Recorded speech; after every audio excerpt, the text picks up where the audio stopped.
Lorraine, Kevin asks us, is there anything else I should do for this longer distance compared to training for a marathon?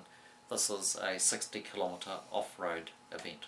Okay, well essentially I see the marathon in the same category of events as ultra races, and the reason is this: a marathon requires about 99% aerobic metabolism, so it's essentially a race that is based on preparing for it through building your aerobic capacity, your endurance.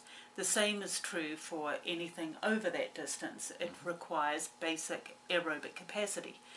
So the training should be geared towards building your aerobic capacity. Now the better you build that, and you do it basically through as many miles and longer type running, aerobic running, the fitter you are, the better health you're in, the greater your aerobic capacity, the better you're going to do in a marathon and an ultramarathon. Yes, but what about recovery though, Lorraine? I mean, you know, the tendency for marathon runners, ultra distance runners, is to just simply pile on more and more volume.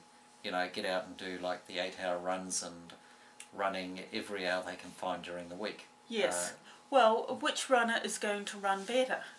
The one who has a lot of miles and is exhausted, or the one who has run less miles and has a full tank? It's pretty obvious. So there is a law. To be injured for a start. Right. There's the law of diminishing returns.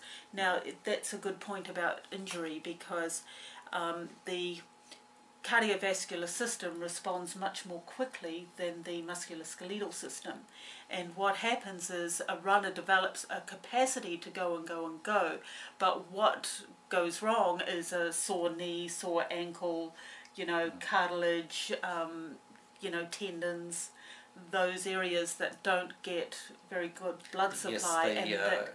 Yes, they take a long time to strengthen up. Yes, the cardio system responds within about 36 hours to a training session, and the musculoskeletal system, depending upon how intense the exercise was, is somewhere between 2 and 5 days. Yeah, that's why you see runners on the sidelines with a strained knee, but you never see them on the sidelines with a strained lung, right? No. Yeah, exactly. Yes, just exactly. Exhausted, maybe. But yes. So let me tell you, in Boulder, where I live, and a lot of athletes come to train, the Japanese runners will come over on a 4-year training program. So their build-up for the Olympics starts with a 4-year build-up. And in the first year, they will spend the year just doing pre-build-up. They put on a backpack and they go and hike for hours and hours and hours. The reason they do that is to build up their musculoskeletal system.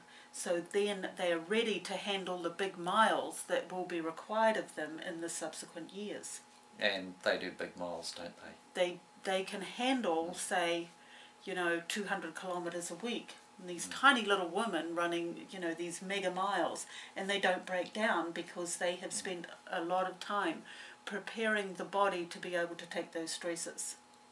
I've always thought that hiking with a pack, you know, multi-day hikes, is just a fantastic form of endurance training. Well, that's probably why somebody like Kevin, who's a farmer and used to going over that sort of terrain, can handle this sort of training and produce very good results.